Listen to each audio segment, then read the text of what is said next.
Eu acho que já começamos, a imagem já está lá, e aí vai dar um gapzinho aí de transmissão. Daqui a pouco nós estamos já totalmente no ar. Ok.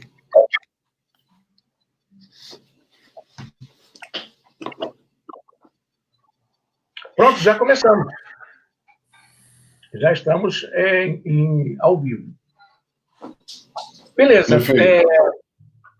Enquanto o pessoal está chegando, nós já temos 3 pessoas ao vivo, 4, as pessoas já estão chegando, e aí nós deixamos na página do grupo algumas orientações sobre como participar.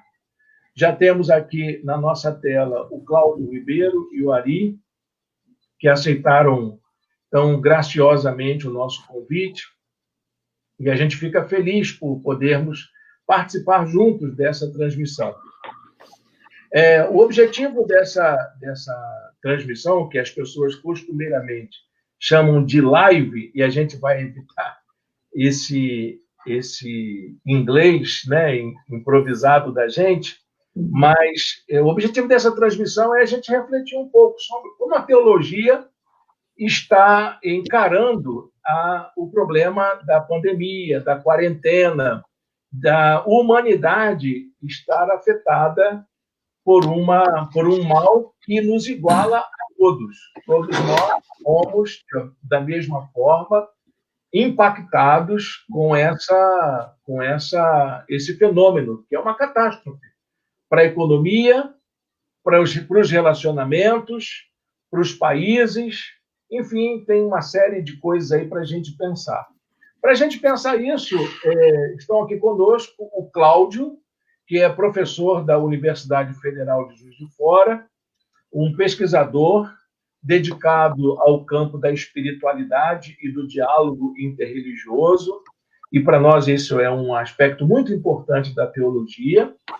E temos o Ariovaldo, que é um militante, né, da área social, mas também um pastor ligado a essa questão pastoral mesmo, da questão da teologia da missão integral, do reino de Deus, que são aspectos importantes da nossa teologia evangélica.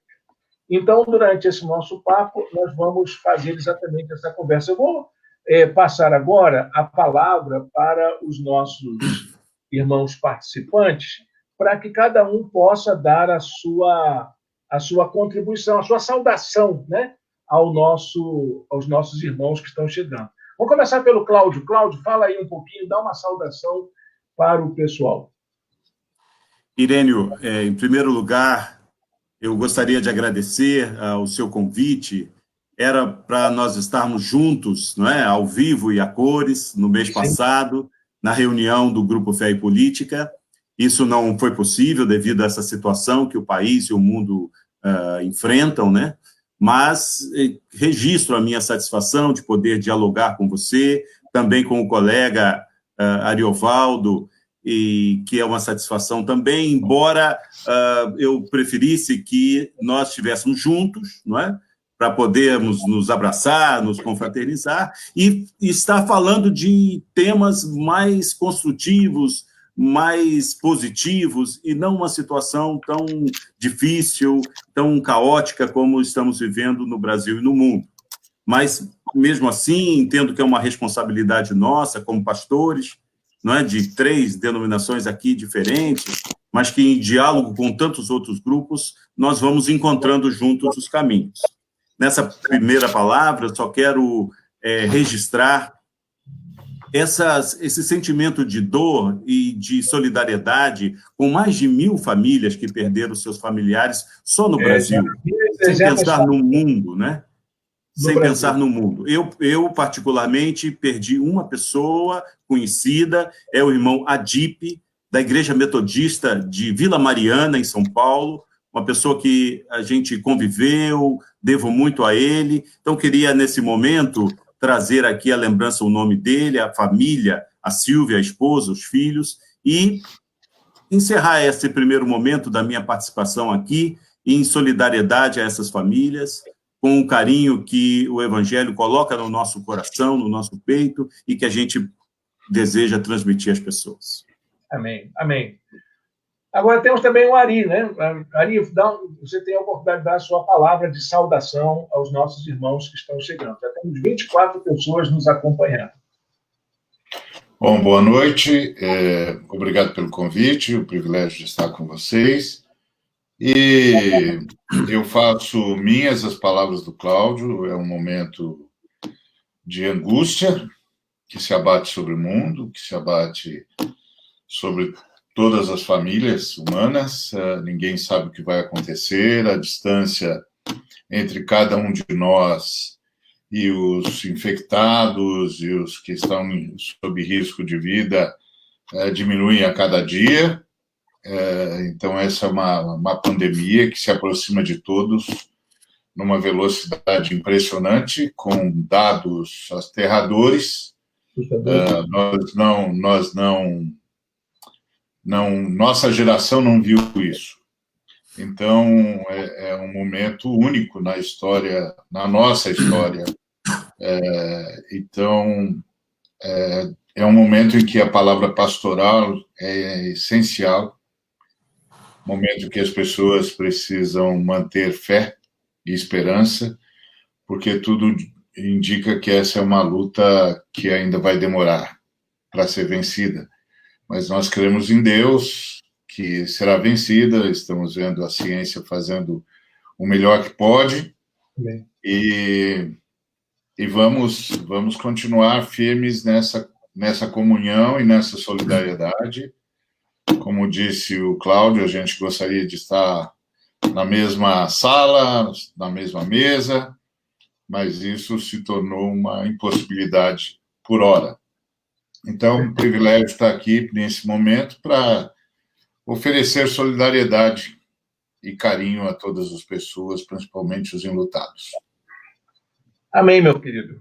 Bom, nós vamos passar, então, a fazer as nossas colocações. Eu estava falando com o Cláudio, antes de você chegar, nós vamos fazer naquele modelo que nós utilizamos nas rodas de conversa presenciais do nosso grupo, que acontecem do mesmo modo que acontece também na Fraternidade Teológica Latino-Americana, que são as ponências e depois o debate, né? Então, as nossas ponências, nossas colocações serão curtas, né? Serão 2 falas, uma do Cláudio, outra sua. O Cláudio vai falar primeiro, depois você, tá bom, Ari? Ok. Mas se você quiser falar primeiro, tudo bem também. Não, por favor. Vamos manter essa lógica aí, tá bom. Então, nós vamos ouvir o Cláudio primeiro e vamos depois, logo em seguida, ouvir o Ari. Cada um terá 15 minutos para fazer suas colocações. Os nossos queridos que estão acompanhando essa transmissão podem participar do debate, da transmissão. Então, durante as falas do Cláudio e do Ari, vocês podem fazer seus comentários na área de comentários do Facebook, que eu vou ler e vou compartilhar aqui pela tela, enquanto os nossos convidados estiverem falando. Quando nós abrirmos o debate, aí vocês poderão fazer perguntas que os nossos convidados vão tentar responder no tempo. A ideia da duração é de mais ou menos 1 hora, e se a gente passar um pouquinho, por favor, perdoe a gente. A gente vai até 10 horas da noite, mas pode ser que passe aí das 10h05, 10h10, 10h15. Acho que você não vai ficar triste com a gente, principalmente se a conversa for boa, não é? Então, vamos lá. Cláudio, com a palavra.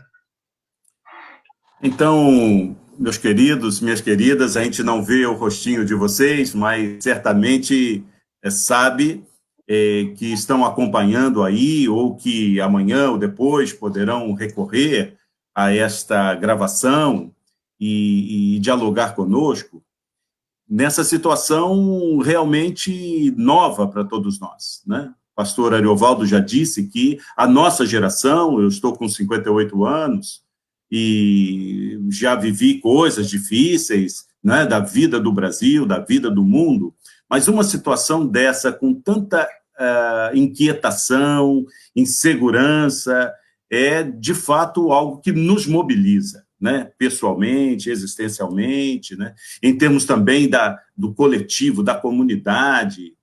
E, de fato, é algo que nos leva a ter uma postura, vamos dizer assim, ambígua. Porque, de um lado, nós estamos diante de uma situação tão complexa, que tem uma repercussão mundial, que pode afetar pessoas das diferentes classes sociais, não é? Que pode inviabilizar tantos projetos, tantos aqueles que são conhecidos, nacionais, Olimpíadas, os esportes e tudo mais, mas também a nossa vida pessoal, aquilo que tínhamos planejado para fazer na semana que vem, no mês que vem.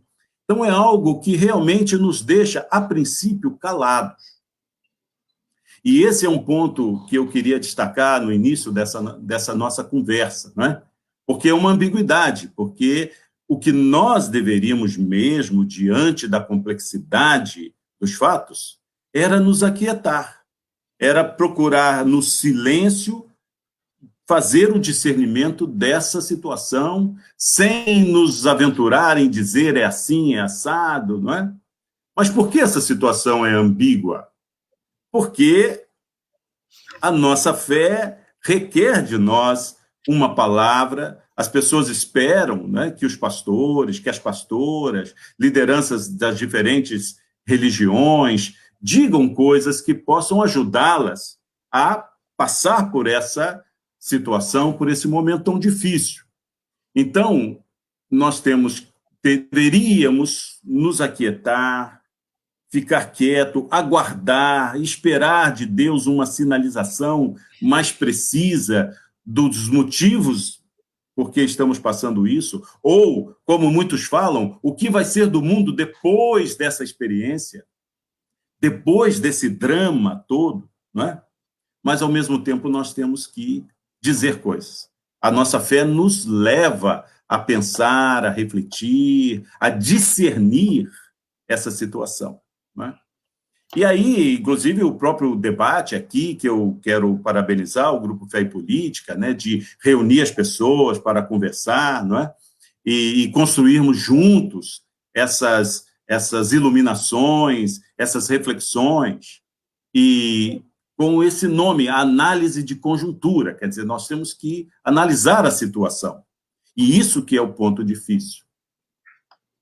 Eu me recordo de um colega de trabalho, um amigo, foi meu professor, pastor Rui de Souza Josgrilberg. Alguns de vocês talvez conheçam, já ouviram falar ou estiveram com ele. Eu me recordo que, em 2006, quando o nosso país estava vivendo um momento difícil com o golpe que foi dado no processo democrático brasileiro, aquela situação que antecedeu o golpe, onde as pessoas não sabiam muito bem para que rumo o país teria, né? E a instabilidade com o Estado de Direito, o medo de situações que pudessem realmente fugir do controle.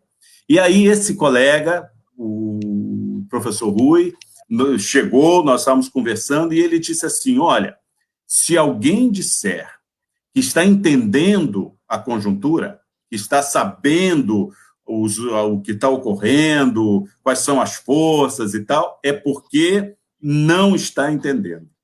E aquilo me chamou a atenção, porque, de fato, eu fazia no meu balanço, né, considerando as forças poderosas econômicas que estavam ali influenciando a mídia e a correlação política de força.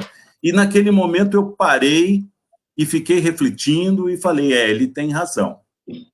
E acho que hoje, se ouvíssemos a palavra dele, nós daríamos maior razão ainda, porque, de fato, é muito difícil dizer com precisão por que chegamos nessa situação e como será o mundo, como passaremos por essa conjuntura, né? Então, essa ambiguidade eu quero compartilhar com vocês, que é, ao mesmo tempo, um desejo que eu tenho, e acho que outras pessoas têm, de se aquietar, de não dizer nada, de esperar, mas, ao mesmo tempo, nós temos essa vocação de tentar dizer alguma palavra.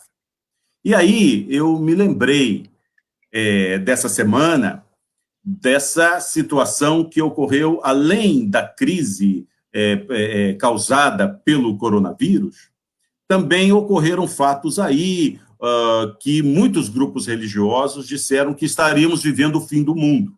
Vocês acompanharam isso? Né? O vulcão que está ligado ao tsunami lá atrás, né? E também barulhos que as pessoas estavam ouvindo em diferentes partes do mundo. E aí, então, essa ideia do fim do mundo me tocou mais de perto. Né? É o apocalipse, como algumas pessoas falam.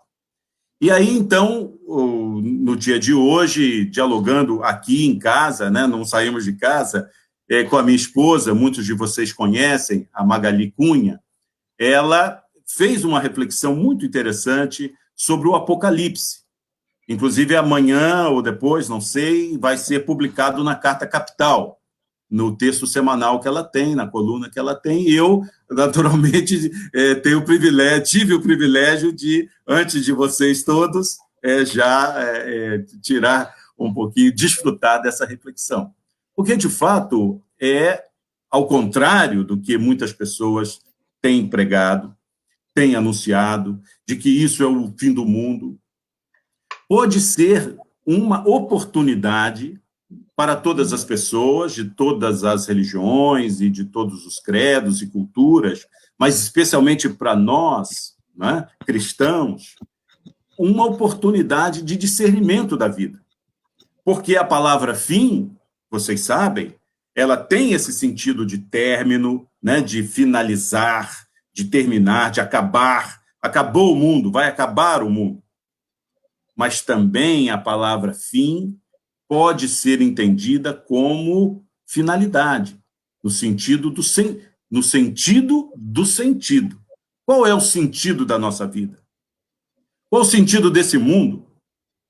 Eu tenho me perguntado. Eu faço parte do grupo de risco. Eu tenho aqui 3 pontes, 2 de safena e uma mamária. Eu estou no grupo de risco.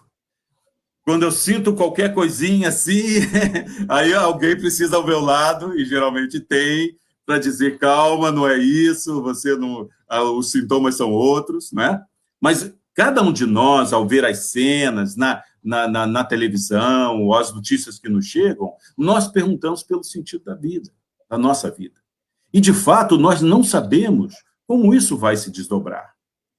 Então, o Apocalipse aí, eu acho que deve ser entendido nessa perspectiva, como revelação, numa situação de crise difícil, de muito sofrimento e dor para todo mundo, e nessa situação a gente busca a revelação. Eu gosto dessa palavra revelação, porque, se vocês pensarem bem, a palavra Apocalipse ela ficou capturada, né, por essa visão de uma crise sem fim, de uma relação caótica, que tudo vai acabar, não tem mais jeito, é o Apocalipse, né? Só que, na língua inglesa, por exemplo, né, nós sabemos que o livro bíblico de Apocalipse, ele é traduzido como Revelation. Revelation. Então, eu acho isso bacana, porque revelar é mostrar, é ver como que está. Inclusive, quando eu era garoto, a gente olhava os filmes, né, das máquinas. Hoje não tem mais, a turma mais jovem nem sabe o que é isso, né? Mas nós sabemos, né, Irene, o Ari, sabe que a gente ia com aquele rolinho para revelar o filme, e ali a gente pegava, olhava, tentava discernir, tentava enxergar qual era a realidade daquelas fotos. E escolhia, eu quero essa para ser revelada uma segunda vez, assim. E às vezes nós errávamos. E chegávamos lá e era outra foto, porque parece, mas não é. Então, eu considero que essa situação tem, assim, escondida,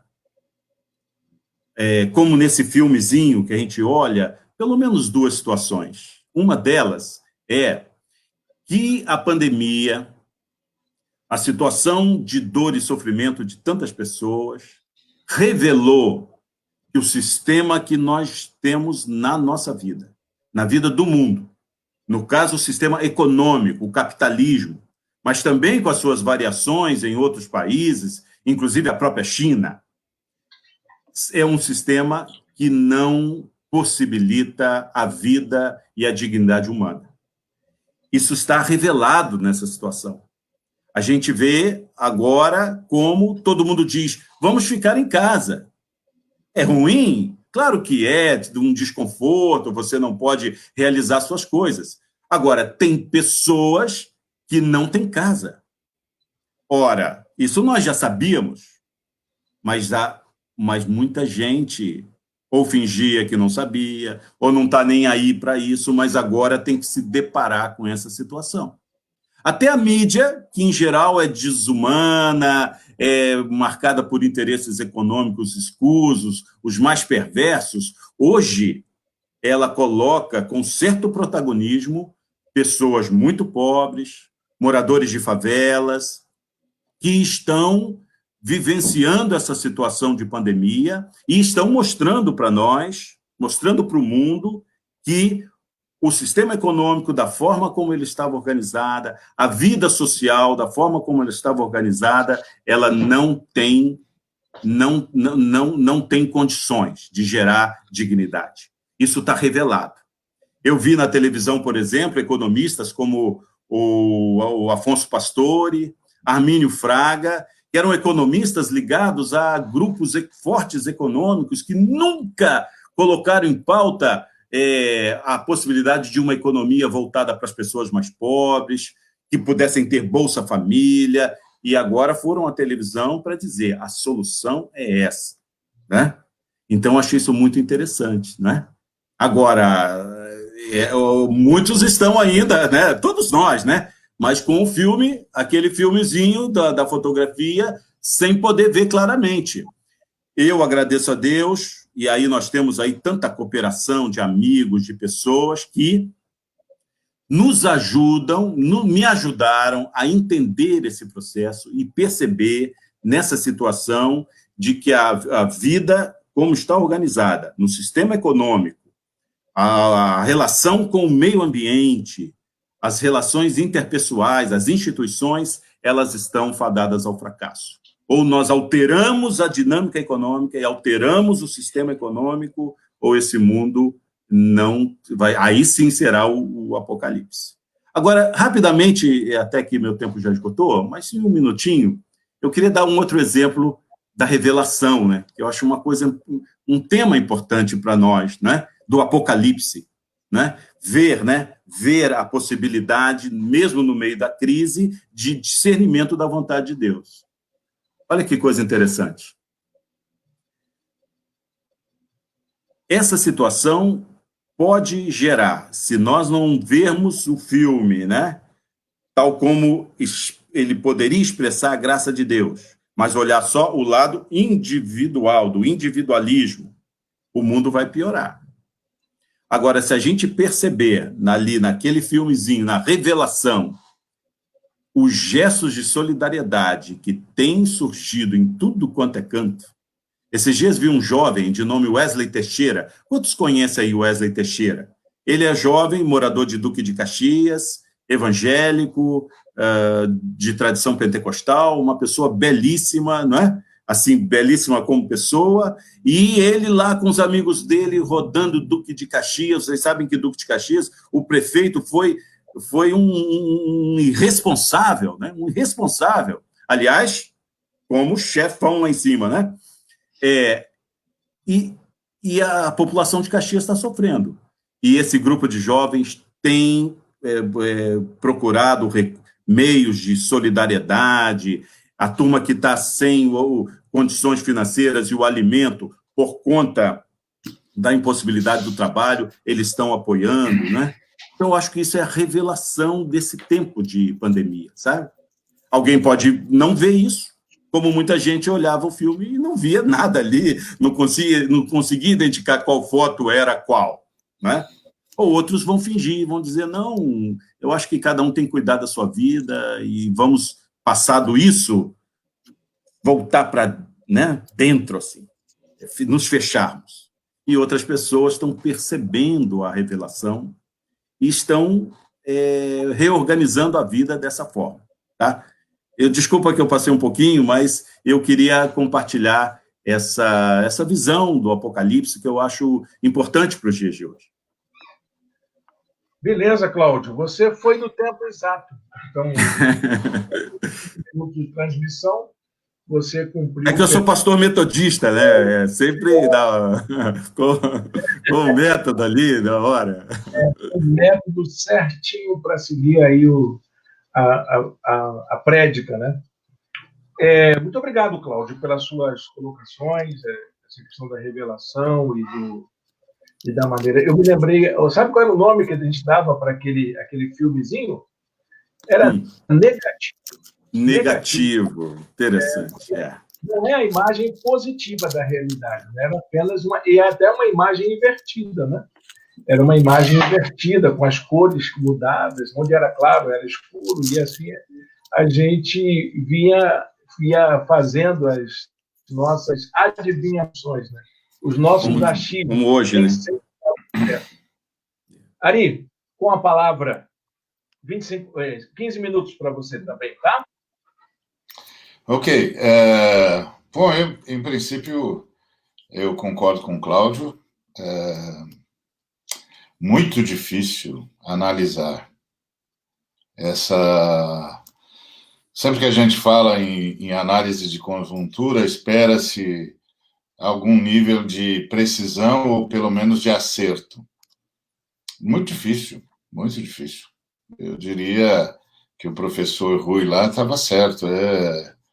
São tantos dados vindo de tantos lugares ao mesmo tempo, nem todos concordes, muitos contraditórios, que a gente fica observando para ver se consegue minimamente se achar no meio dessa loucura toda e encontrar um caminho por onde andar. E eu gostaria de falar sobre isso. Acho que aqui reside, eu vou me ater mais à nossa situação doméstica, aqui reside o grande problema que nós estamos vivendo no Brasil nesse momento de pandemia. O Cláudio disse com acerto absoluto que esse sistema que domina grande parte da economia mundial, que é o capitalismo, foi revelado, usar os termos do Cláudio, foi revelado como inepto, insuficiente, incapaz, absolutamente nefasto, desnecessário e, em grande parte, culpado da nossa reação à pandemia ser tão lenta e tão atabalhoada no mundo todo, que custou caro para muita gente, como custou para a Itália, como está custando para o Irã, como custou para a Coreia do Sul e agora está custando para o Brasil. E aqui no Brasil nós temos um agravante, que nós estamos numa situação em que a economia está sendo desmontada, o Estado Social também está sendo desmontado, e o presidente conseguiu semear a confusão da pior forma possível. Se ele queria confundir, ele conseguiu. O próprio ministro da Saúde disse com toda clareza: as pessoas não sabem a quem ouvir. Não sabem se ouve o Ministério da Saúde ou se ouve o presidente da República. Hoje mesmo eu vi uma cena dantesca de um grupo de pessoas seguidoras do presidente, com um caixão na mão, projetado, né? um caixão que eles improvisaram, para zombar do coronavírus, para zombar da quarentena, para zombar de todas as medidas que a ciência recomenda, que a Organização Mundial da Saúde recomenda, como se nós estivéssemos sendo enganados por alguma dessas ideias de revolução, de conspiração, etc, etc. Típico do que o presidente está fazendo. Então, uma coisa que o coronavírus está revelando em relação ao Brasil é que o Brasil fez a pior escolha possível nas eleições passadas, nas eleições recentes. A pior, não podia ter sido pior. E a outra coisa que isso está revelando é que a maior parte da igreja evangélica, absolutamente incapaz de reagir a essa pandemia com um mínimo de responsabilidade pastoral. É notório o quanto de líderes evangélicos que apoiaram o presidente, inclusive nessa sua insanidade de se rebelar contra o mundo e dizer que o mundo todo está errado e ele está certo, e zombar do Covid-19, chamando de gripezinha, de resfriadinho, saindo pelos seus passeios inconsequentes, ou expondo as pessoas ao contágio. Ele mesmo provavelmente é responsável pelo contágio de pelo menos 25 pessoas ligadas a ele, ligados ao seu gabinete, ao seu governo. Enfim, nós estamos assistindo um quadro terrível no Brasil. Primeiro, um presidente que está agindo com uma irresponsabilidade cívica a todo custo, a toda a análise, que não sobrevive a nenhuma análise minimamente decente. Depois, a angústia de ver muitos líderes evangélicos acompanhando essa insensatez, acompanhando essa irresponsabilidade cívica de uma forma assustadora. E então duas coisas ficam reveladas para nós brasileiros. Uma é: esse governo não tem condições de administrar o país em meio à pandemia.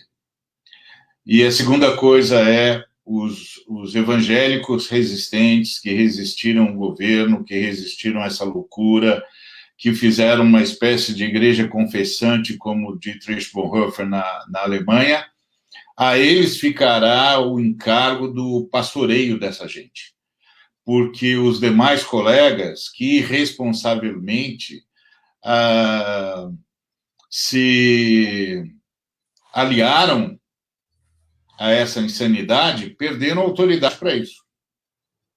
Perderam autoridade para levar uma palavra de consolo, para levar uma palavra de carinho, para levar uma palavra de esperança, uma vez que, ao aliar-se a essa loucura, eles simplesmente corroboraram com essas mortes.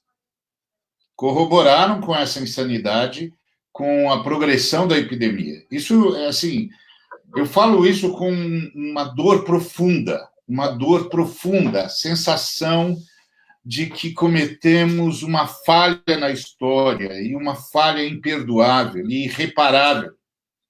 Então, é uma análise triste. A gente está assistindo, por exemplo, o governo aproveitar a epidemia para lançar medidas provisórias altamente danosas para o país, enquanto o país chora os seus mortos e corre para se esconder da Covid-19, um governo irresponsável, manda medidas provisórias, como, por exemplo, essa que está agora sob votação, que praticamente permite a grilagem das terras públicas no Amazonas ou em toda a Amazônia Legal. Quer dizer, é uma coisa assim,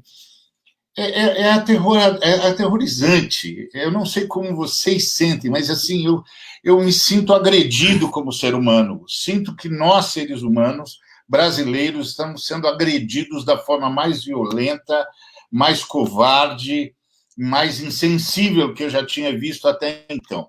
Ver, por exemplo, o ministro da Economia tentando fazer aprovar suas medidas absurdas, anacrônicas, inclusive, anacrônicas. Mesmo os defensores do neoliberalismo moderno não concordam com as medidas do ministro da Economia brasileiro. É anacrônico, ninguém mais pensa assim. O FMI não pensa assim, o Banco Mundial não pensa assim. Ele é de um anacronismo assustador, assustador, um sujeito que ficou na década de 60, na década de 70, um sujeito que ficou lá no início da ditadura Pinochet, um absurdo. E aí a gente sente esse impacto de estar sendo destruído no momento que precisávamos de maior força, de mais recursos, de mais sobriedade do governo. Nós estamos sentindo exatamente o contrário disso e vendo grande parte dos religiosos acompanharem isso, tanto evangélicos como de outras confissões, que não falam, não se pronunciam, não dizem que vieram, não protestam, a exemplo do Congresso Nacional e do Judiciário brasileiro. Ou seja, a impressão que você tem é que o povo brasileiro está órfão, em todos os sentidos e em todos os níveis. Está religiosamente órfão, está politicamente órfão, está judiciariamente órfão, sem nada, sem ninguém que está pensando em, escuta, precisamos tirar esse povo dessa angústia, dessa dor, dessa enfermidade da morte. A sombra da morte paira sobre nós e paira sobre todo mundo nesse momento. A ciência ridicularizada no país, ou seja, esforços científicos sendo ridicularizados, orientações médicas sendo simplesmente descumpridas, o presidente dando um exemplo de responsabilidade humana nos seus passeios, saindo aí a cumprimentar todo mundo. Então, o quadro que estamos assistindo, ou que está nos sendo revelado no Brasil, usando essa brilhante sacada do Cláudio, é assustador. É assustador. A gente cada dia mais sabe que esse vírus nos surpreende. Agora mesmo chega a notícia da Coreia do Sul que pessoas, uma vez infectadas, podem ser reinfectadas. Ou seja, os vírus surpreendem a própria ciência o tempo todo. E aí, nesse momento, como o Cláudio disse, e eu concordo, era a hora da igreja ter uma palavra de paz, uma palavra de consolo, uma palavra de carinho e uma palavra de resiliência, tipo, fica em casa, cumpra a quarentena, vamos fazer culto por internet, vamos usar os recursos virtuais e vamos fazer tudo virtualmente até que isso passe. Vamos colaborar com todo mundo. Vamos juntar esforços para distribuir comida. Vamos nos solidarizar. Então, eu fico... E alguém aqui cita o MPF defendendo as loucuras do Planalto. Eu fico realmente muito preocupado com esse momento. Acho que sobrou para nós, que eu chamo de igreja confessante, como chamaria o Dietrich Bonhoeffer, sobrou para nós esse pastoreio e essa palavra de sabedoria, que Deus nos ajude, que Deus nos socorra, que Deus nos dê a sua palavra. Ari, muito obrigado. Olha, vocês foram maravilhosos. Tem palavras assim poderosas em relação ao problema que estão atravessando e dentro de um tempo adequado. E o Ari não cumpriu o horário batista, né? Que bom. Nós vamos fazer um esforço, Cláudio e Ari, para nós terminarmos a nossa roda de conversa um pouquinho, às 10 horas, ainda que passe um pouquinho, porque os nossos irmãos lá da Frente de Evangélicos do Estado do Rio de Janeiro, eles têm feito um movimento durante esse tempo de quarentena muito interessante, que eles chamam de janela de oração. Então, eles me pediram que eu não passasse muito das 10 horas, para que eles não perdessem a oportunidade de fazerem a janela de oração no grupo que eles participam, que nós participamos, que eu também faço parte dele. Mas eu tenho algumas colocações a fazer para os irmãos. Eu gostaria que a gente pudesse pudesse colocar agora. E aí os irmãos, os amigos que estão participando da transmissão podem colocar suas perguntas, como eu já encontrei uma pergunta aqui e vou segurar ela para a gente fazer daqui a pouco. Eu vou fazer uma pergunta ao Cláudio, tá bom, Cláudio? Você falou uma coisa interessante, que é aquilo que a fé, que caracteriza a fé. Eu lembrei logo na sua fala da afirmação de Santo Anselmo, né? A fé em busca de entendimento. Como que a fé pode, nessa hora, ser um elemento de fortalecimento, de encorajamento, numa hora como essa, para as pessoas mais comuns? E dentro dessa pergunta que eu estou fazendo para você, eu queria também tocar numa prática de espiritualidade que você ressaltou, que eu acho que é muito importante, que é a questão do silêncio, né? Aprender a fazer silêncio. O que é esse silêncio, nesse exercício de espiritualidade, nesse momento em que a fé é inquirida? É isso. Irênio, muito obrigado pela observação, né? Eu, enquanto ouvia o colega Ariovaldo, me chamou a atenção que ele, por 2 vezes, fez referência ao pastor Dietrich Bonhoeffer, né? Não sei se todos sabem, mas é um pastor evangélico que morreu muito novo, né? Morreu com 39 anos, vítima do nazismo, na Alemanha. E um dos livros dele, bastante conhecidos, é Resistência e Submissão, né? E são cartas que ele escrevia da prisão.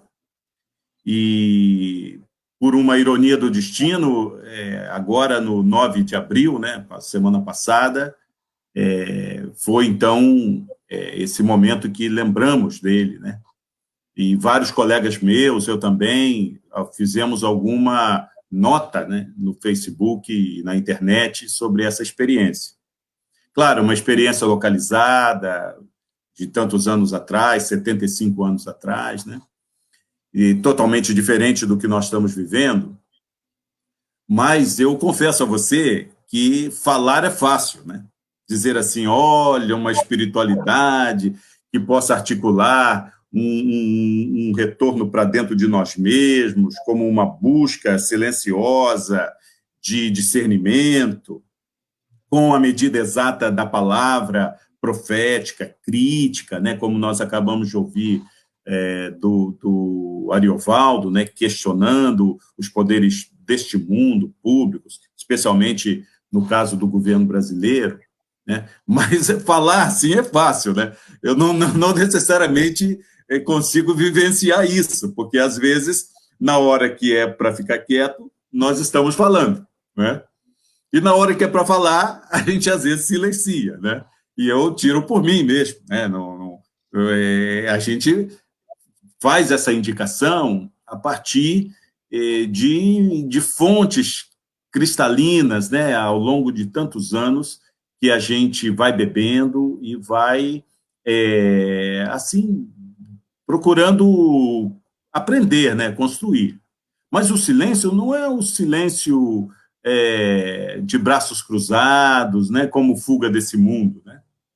É também a dimensão relacional, né? Tem uma senhora que eu fui pastor da igreja em São Paulo, quando eu morava em São Paulo, do Ipiranga, e agora está numa cidadezinha da Bahia. Ela já tem 80 e poucos anos, é a irmã Delza. Irmã Delza, muito querida, e ela foi para a Bahia, e ela, de vez em quando, me liga para dizer como que está o seu filho, o Guilherme, e tal. E agora, nessa situação que ela deve ver na televisão, Rio e São Paulo, que eu acho que se divulga, tem mais casos, né, de pessoas infectadas, mas eu acho que a mídia também deve dar mais atenção.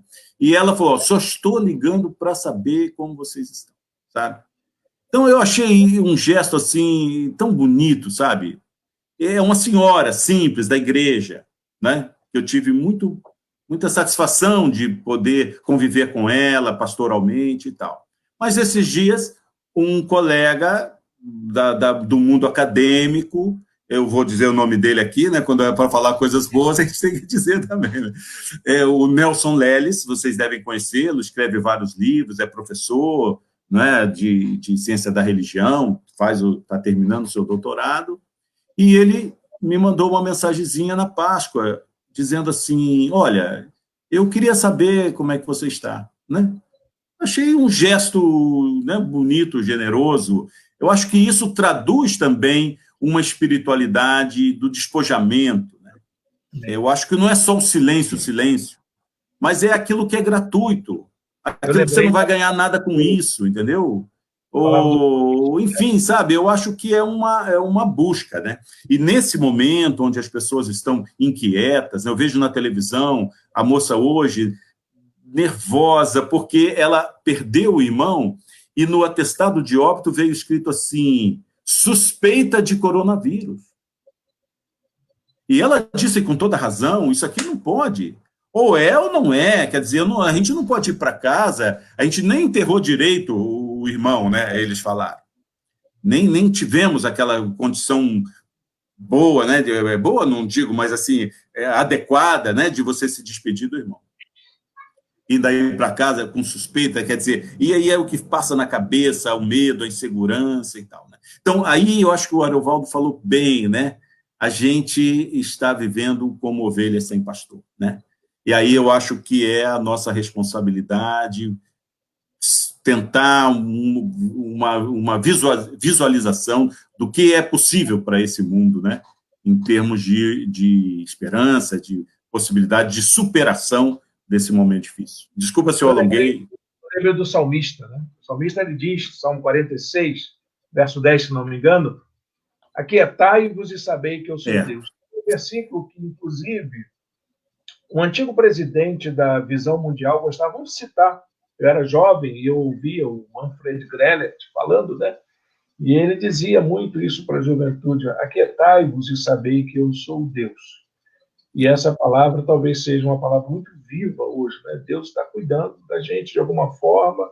A gente talvez até não esteja vendo nesse exato momento, mas ele está mobilizando aí as ciências e os poderes para que a gente possa encontrar um caminho, uma resposta para isso.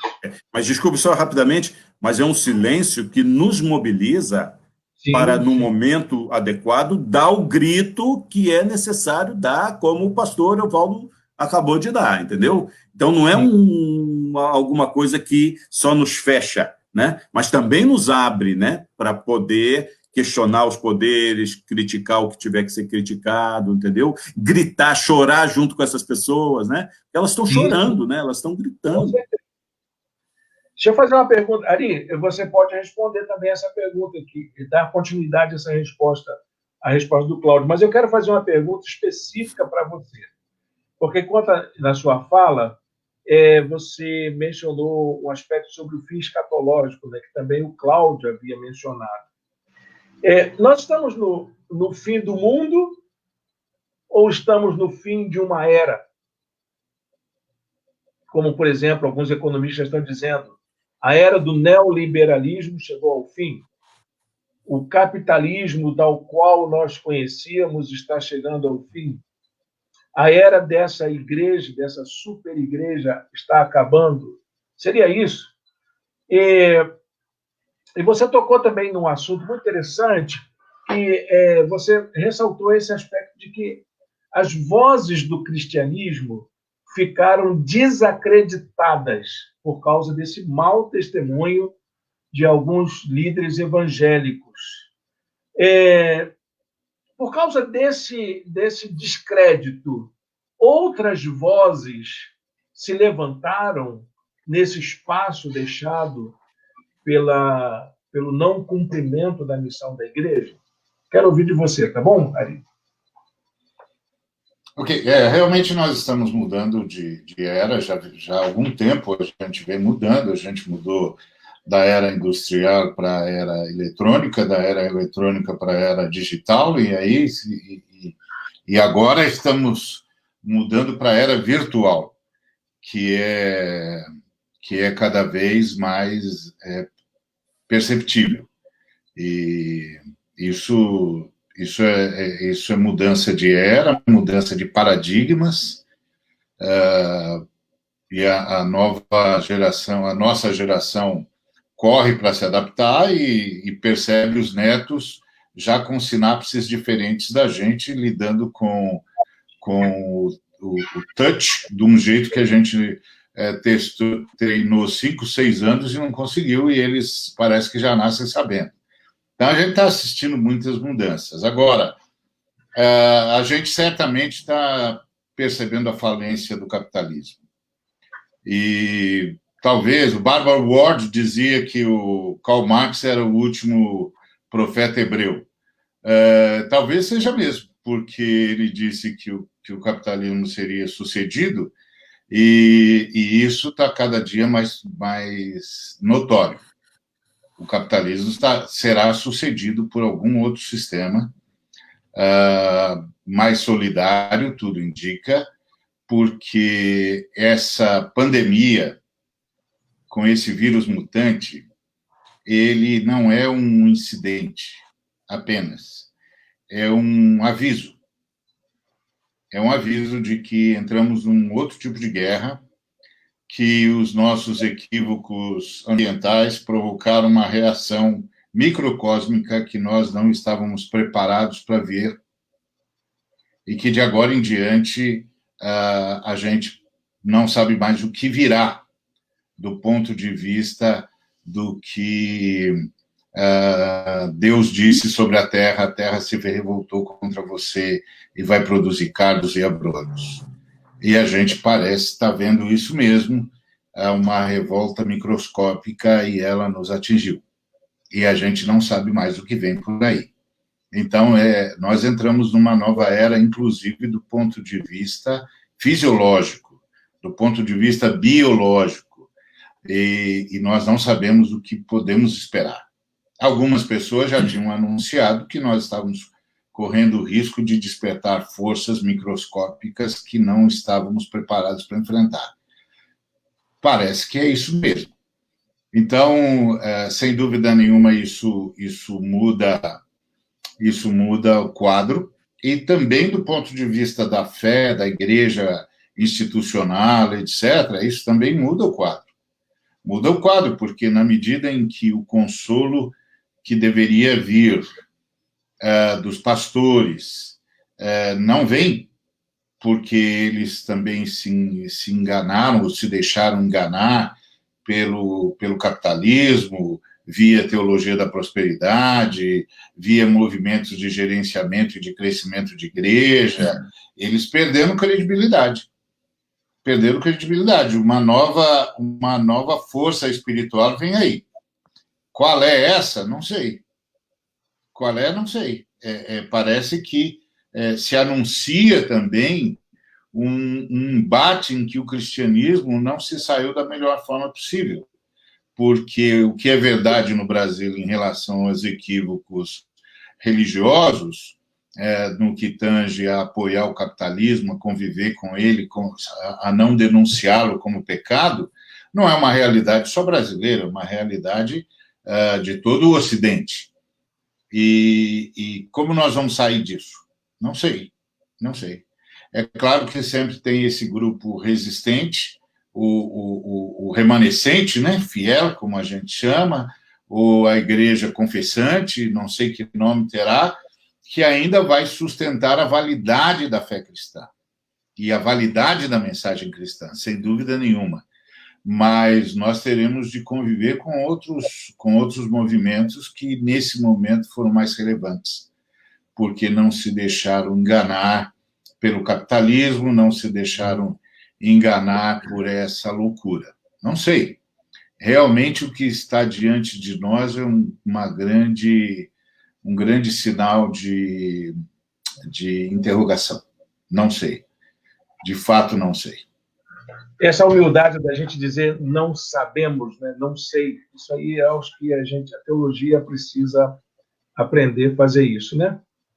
A gente precisa ter um exercício de abrir mão dessa arrogância, de tentar fazer respostas para perguntas que não foram feitas, que é mais ou menos o que a teologia vem fazendo. Olha, vamos aproveitar esses minutinhos para responder perguntas do pessoal que está nos acompanhando. Eu vou fazer uma pergunta aqui, vai estar aqui na tela. Considerando que a ala evangélica e sua liderança é predominantemente pró-governo, na opinião de vocês, é possível esperar alguma mobilização para lutar contra esta onda anti-ciência? Quem quer responder? Vamos fazer o seguinte, o Cláudio dá uma resposta bem breve e o Ali também, tá bom? Okay. Então, às vezes eu durmo achando que as circunstâncias que o país está vivendo, não só com a pandemia, né? Mas nós tivemos um ano de 2019 terrível, né? Terrível. Uhum. Inclusive, alguns falaram assim, que bom que acabou o 2019, então agora vai vir o 20. Aí alguém já disse, eu não devia ter falado isso, se eu soubesse que o 20 ia ser tão difícil, não é tão desafiador e tal. Mas, de fato... a metáfora do ralador para mim. Então, passar por ele. Às vezes, nós temos a impressão de que esses sinais todos, por exemplo, a ciência, ela também tem assim um certo pedantismo, né? Porque a pessoa que sabe, né? Então ela fala, bem, eu sei, então você não sabe, você é um coitado, um burrinho, uma pessoa, né, que está sendo enganada e tal. Então isso gera, eu acho que nas pessoas uma reação também, não a ciência assim só como conhecimento, como saber, mas as pessoas que de alguma maneira recorrem à ciência. Só que agora a situação está tão polarizada, está tudo tão disputado, que nós nem estamos recorrendo àquela ciência mais sofisticada. Nós estamos pegando aquele beabá, né, o beabá das coisas, para mostrar com certa lógica que o caminho é por aqui, assim, assim, e mesmo assim muitas pessoas, boa parte delas, nas igrejas, né, simplesmente não aceitam, né, e digam, não, isso não é. Então eu fico muito, eu durmo um dia esperançoso, porque a brutalidade, né, o presidente, ele é uma pessoa violenta, eu vejo isso, agora outras pessoas não veem, gostam dele. Aí eu já caio na descrença, né? Então, realmente, não é fácil. Eu acho que é possível. Acho que a juventude deveria aí se levantar. Beleza. Ali. Eu entendo isso também, e realmente é uma onda anti-ciência, que não é só encetada por religiosos. Você tem aí o pessoal que acredita agora que a Terra é plana. É uma coisa assim. Você tem o pessoal que não acredita no aquecimento global, que acha que nós não desbastamos o suficiente as florestas tropicais, que elas ainda aguentam mais agressão. Ou seja, esse ambiente anti-ciência não é só uma contaminação religiosa, não. Ela é principalmente uma contaminação capitalista. Essa coisa do capitalismo selvagem, sórdido, que não consegue pensar em outra categoria que não seja o lucro, que não seja o ganho, e que seja sempre ganho para alguns em detrimento de todos.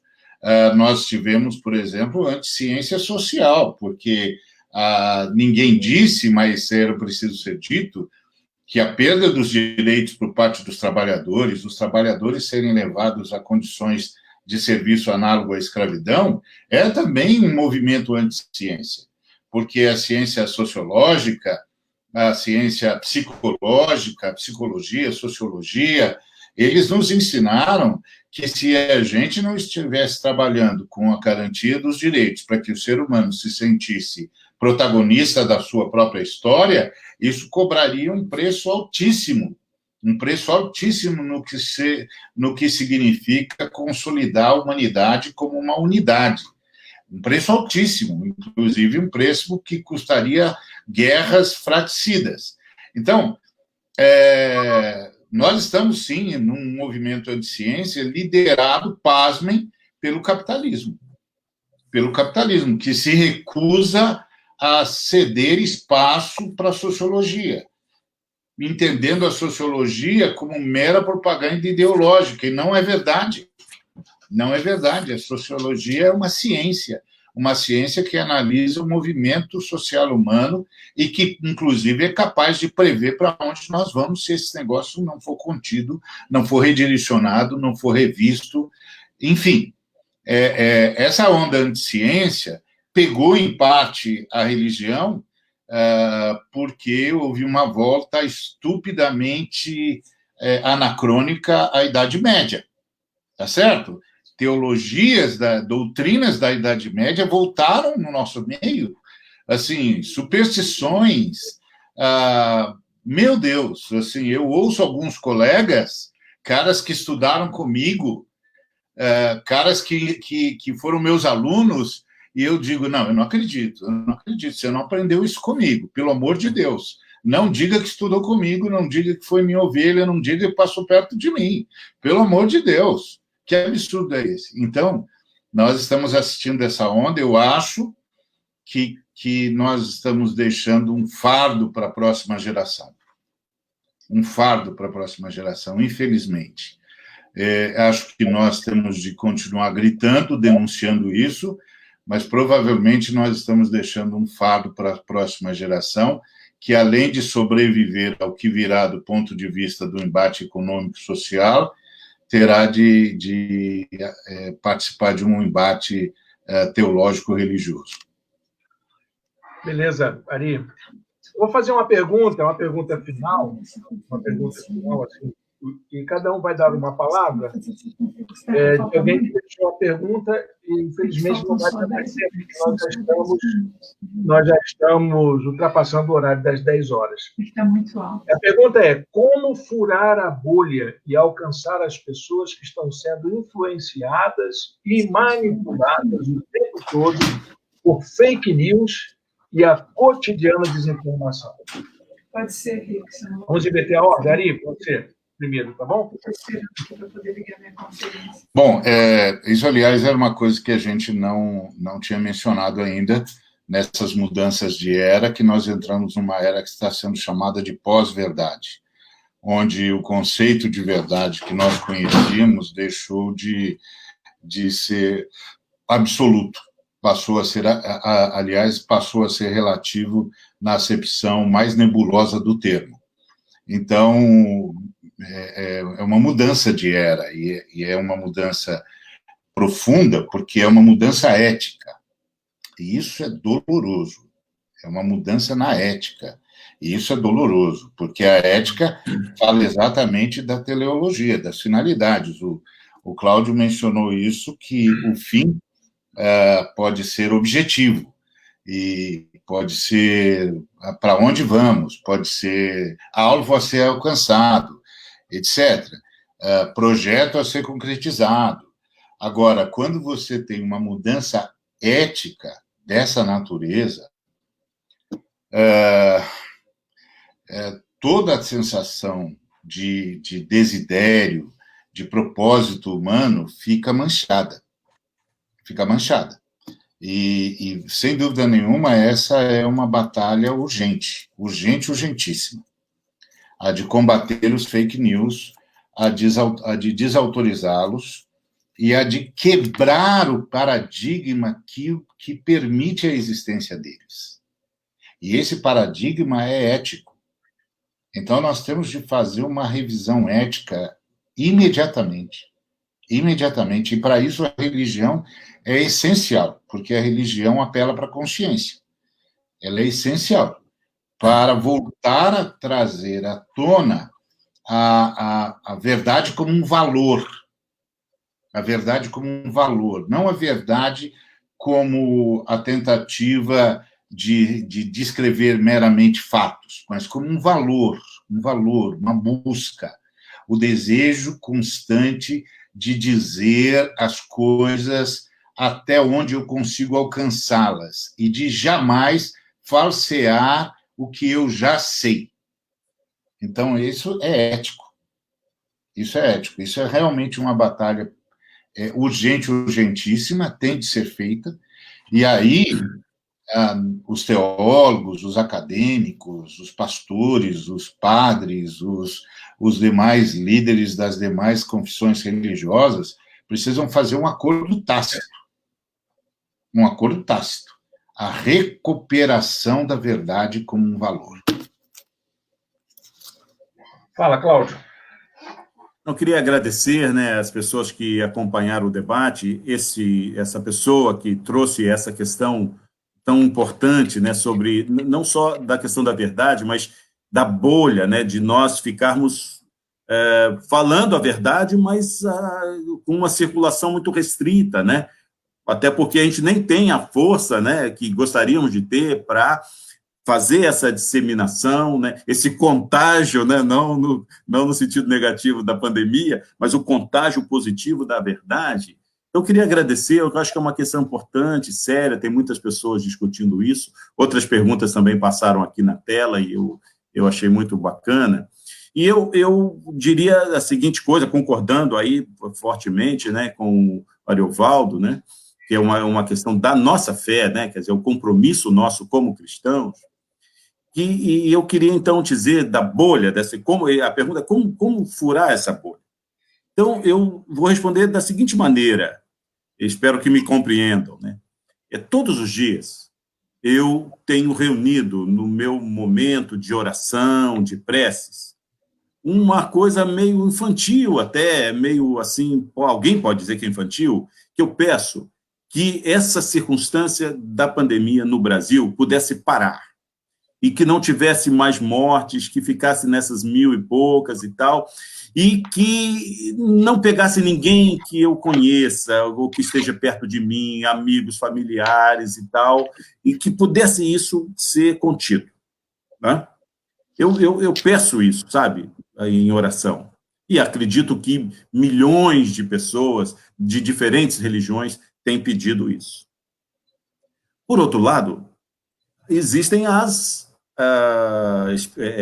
estimativas catastróficas, né? Que até o próprio Ministério da Saúde faz, sempre relativo às condições. Fala, se não houver a atenção devida aos cuidados, esses 1.000 vão virar 1 milhão, vão virar 100 mil, né?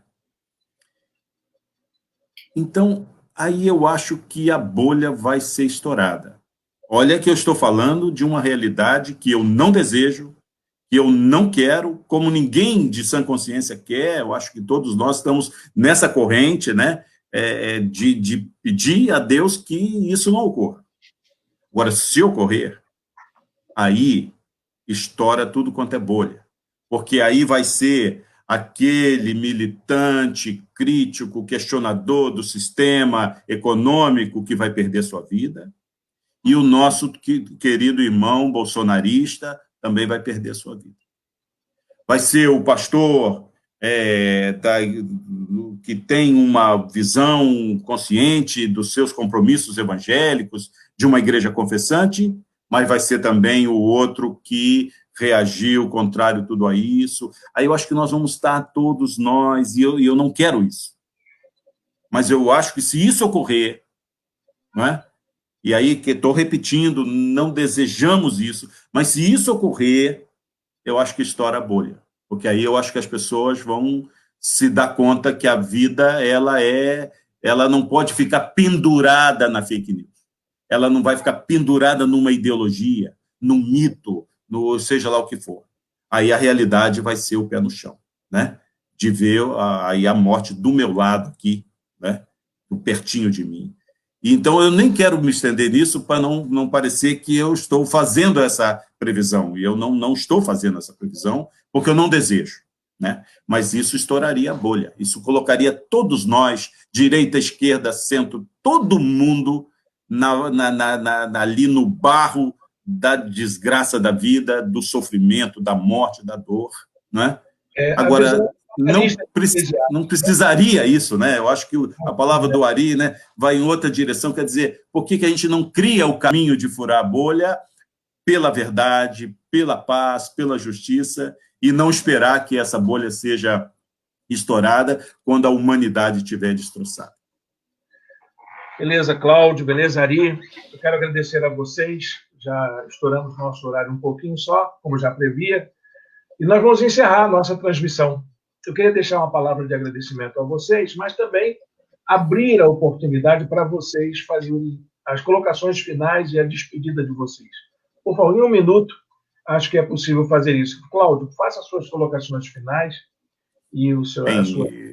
Eu queria registrar a satisfação de ter conversado com vocês, também com as pessoas que nos acompanharam, foi um aprendizado muito grande para mim, e se eu pudesse resumir as coisas que eu falei, seria esse ponto que eu falei da juventude, sabe? Eu queria dialogar, conhecer, aprender mais, porque eu acho que a juventude pode dar uma perspectiva distinta para essa crise, né? E acho que esse é um caminho que nós deveríamos trilhar, de ouvi-los, de estar com eles, de interagir com eles. Então, que na próxima live aí, seria bom trazer aí essa turma nova, que olha criticamente, como a gente também olha, mas que talvez possa dar um outro ponto de vista diferente. Tá? Muito obrigado. Um grande abraço para você, Ari, também aí o Irênio, aí sua família. Ok. Ari, quero te ouvir suas considerações finais. Bom, primeiramente quero agradecer mesmo muito a oportunidade, estar com o Cláudio, estar com você, ouvir, aprender, ver outras perspectivas é sempre importante, principalmente nessa hora que a gente corre o risco de ficar embotado por não conseguir ver nada além do horizonte imediato. E essa é assim que eu quero terminar dizendo para as pessoas: não se deixem abater pelo premente, pelo que parece ser premente e inexorável. Nós temos fé em Deus, e quem tem fé não acredita em inexorabilidade, acredita na esperança, na reação, na tentativa na possibilidade de superar o mal. Venha ele disfarçado como vier. Que a gente mantenha essa fé, que a gente mantenha essa esperança, que a gente mantenha esse desejo no coração e que a gente não se deixe embotar pela avalanche de notícias.